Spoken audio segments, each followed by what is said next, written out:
Greetings, welcome to today's Wednesday Walk and Talk, and I am coming to you today from Port Aransas, Texas. I was going to stay in Corpus Christi for a few nights, and someone said, oh, no, you want to drive an extra 30 minutes, go on to, I think it's called Mustang Island, and at the far end of the island is this little quaint seaside town called Port Aransas, and I'm so grateful that I took her suggestion. This is just an awesome place. It's October. The weather is absolutely beautiful. It's not humid. It's gorgeous, and there's not that many people here. Now it is sunset, but even all day I've been walking along the beach and just exploring the town. It's really not crowded at all. And so if you ever want just a nice getaway to a little seaside village, Port Aransas is awesome. So there's quite a few really fun little restaurants here. You can rent golf carts and drive around. There's also a bird sanctuary. So I walked around the bird sanctuary, and there's a few pictures of some of the birds in the bird sanctuary. So if you're also into birding, this would be a great place to go as well. I'm going to talk in this video about some of the challenges, unexpected challenges that I'm running into as a solo nomad traveler. For those of you who don't know me, 5 months ago today, I turned in the keys to my house in Phoenix, and I decided to live the life as a nomad traveler, living out of timeshares. My husband passed away a year and a half ago, and I made the decision to do this a few months after he passed away. We had a lot of timeshare points, so I will drive around in my car to various timeshares. If I can't get to it by car, I'll fly. And then for those journeys in between my timeshare stays, I just travel to places like this, and it's based on your suggestions, the people who have been following me on this journey. So drop in the comments if there's any place that you think that I should travel to. So I wanted to share with you some of the unexpected challenges, and you're definitely going to want to wait till the one at the end. Here's what I will say. It was the stupidest thing that I have done. I knew that it was a challenge, but I also did something really dumb because of the challenge. And here's what I will say. I'm very grateful that the iPhone is water resistant, and I have it on video, and you will see why. If you like my content, if there's anything in this video that resonates with you, or if you find entertainment or value in, please hit that subscribe button. I am new to YouTube, so it helps me out. It also helps YouTube know who to share these videos with. So I already knew that there was going to be some challenges. I knew that, like, where do I domicile? Where do I get my mail? I already knew that those would be some challenges, and I'll do a little bit more in depth on that at a later time. Originally, I was going to try to change my domicile from Arizona to either Texas or Florida, where there's no state taxes, but there's a few hoops that you have to jump through. Nothing major, but I just haven't reached the point where I feel like I want to. There was so much going on just with getting this far. I figure I can take that down the road a little bit. So for right now, I'm staying in Phoenix. My doctors stay the same. Everything is kind of the same. I just have my mail going to a friend's house. And then any packages that I receive, I've learned about the Amazon lockers. I'm going to put a picture here. They are so awesome. So whenever I order something from Amazon, I know where I'm going to be over the next few days. I have it shipped to one of these lockers. I go up to the locker with my app, push the button, and boing, one of the little doors opens up, and there's my package.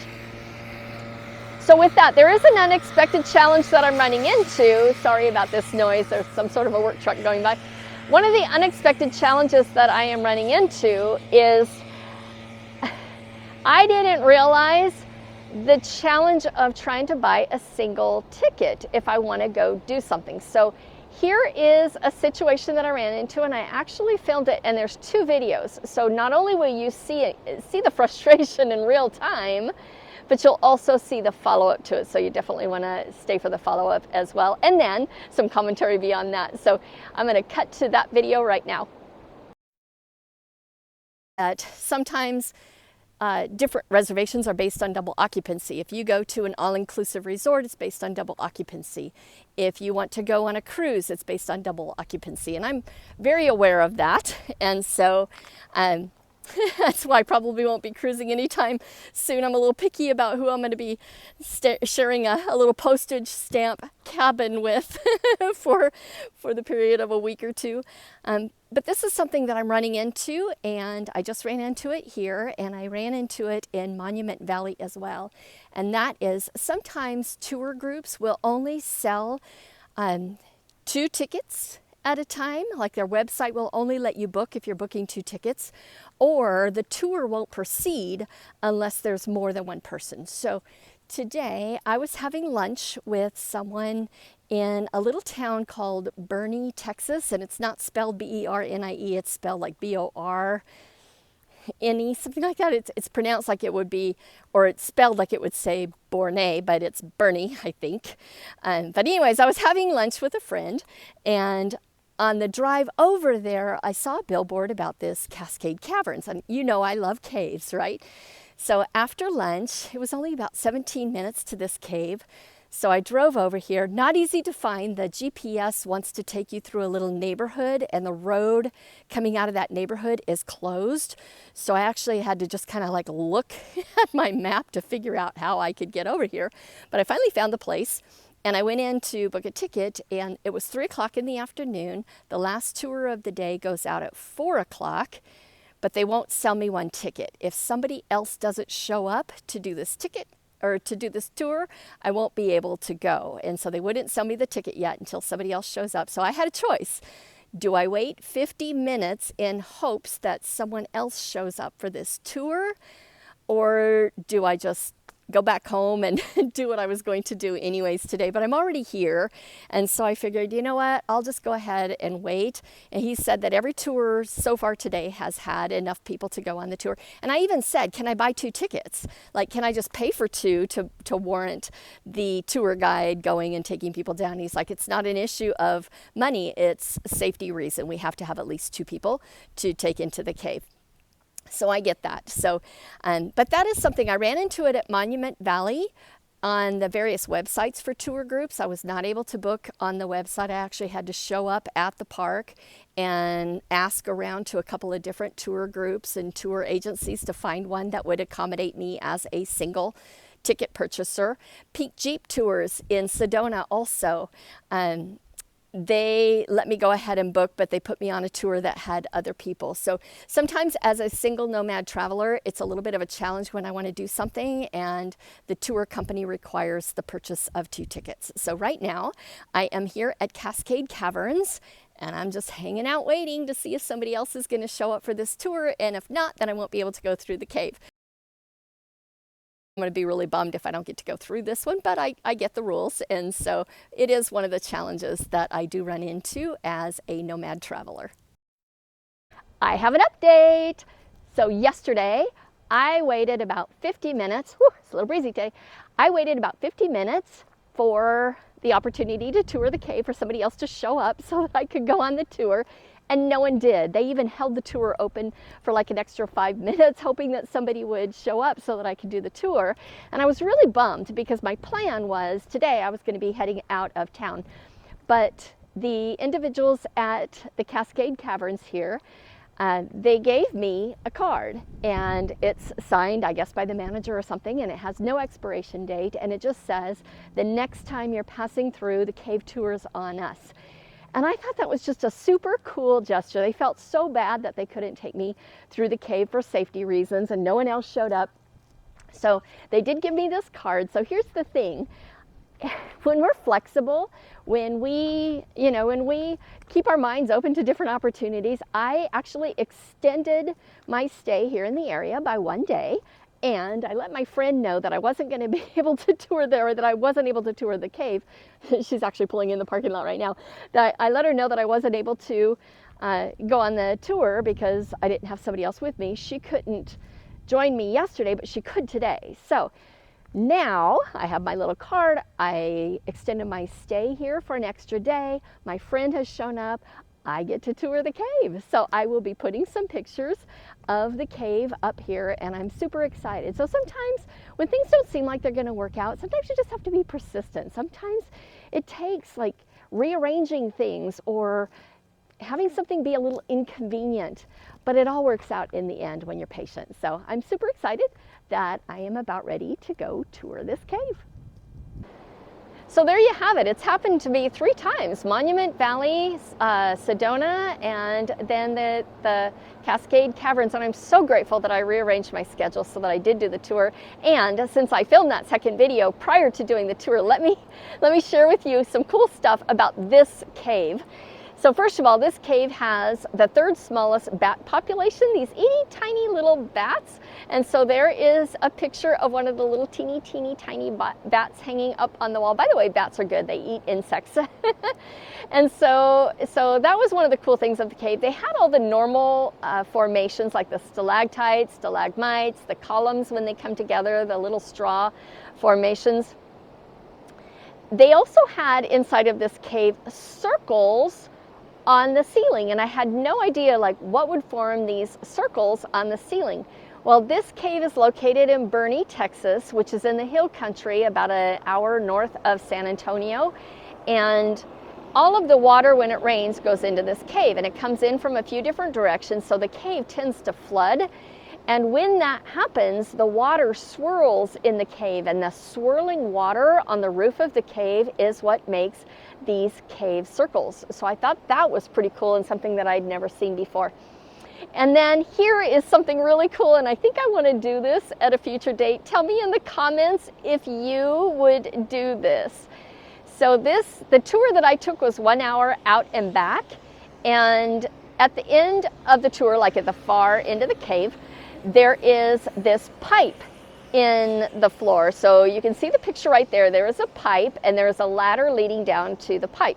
So there is a 4-hour tour. I think they have to have 10 people on that tour. There are no lights in this portion of the cave, so everybody has their own lights. You climb down that tube into a whole nother cavern area. In some places you have to swim to get to some of the other cavern rooms. So tell me in the comments, is this something that you would do? I think I would. I'd want to find out how strenuous it is, but I think that would be a really awesome tour. You know that I love caves. If you've been following me on this journey, you know that I love caves. So I think that I would love to do that. So now I want to talk about the 3rd challenge that I'm running into. Now, I already knew that this was going to be something I'd run into. How do I take pictures of myself? Pictures that aren't selfies, right? Pictures that are me standing in a structure or whatever. So I had a tripod. Now, I did the dumbest thing ever, and I should have known better, because in Phoenix, a couple months after my husband passed away, I was sitting on the couch, and it was just a tough night. I was having a good cry and just feeling lonely, and what's my next chapter going to look like? And I knew that there was a monsoon storm forming out in the distance, and I love a good storm. So when the rain started, I took my tripod out to the street, I set my tripod up, and I just danced in the rain, and it totally changed my whole attitude. I was having so much fun until the wind came up, and a gust of wind took my camera and it slammed it down onto the street, and it slid it across the street. So the glass protector that was on it shattered, and I had to have that replaced. It was totally worth it though, because I did get the picture of me dancing in the rain, and I should have known better for what's about to come next. I was in Bandera, Texas, and I was about ready to head out, and I found this beautiful park. So I was walking in this park, and I found a stump in the water, and I wanted to get a picture of myself on this stump in the water. So I set up my tripod, and I didn't have enough time to do a timed exposure, so I hit the video so I could extract a screenshot. Now, I did get the picture, right? So I did get a picture of me sitting on that stump. And then when I looked at it, I thought, I think I could actually stand up on that stump. It's going to be a little tricky because the stump was kind of hollow. But I decided to set the video again, and this is what happened.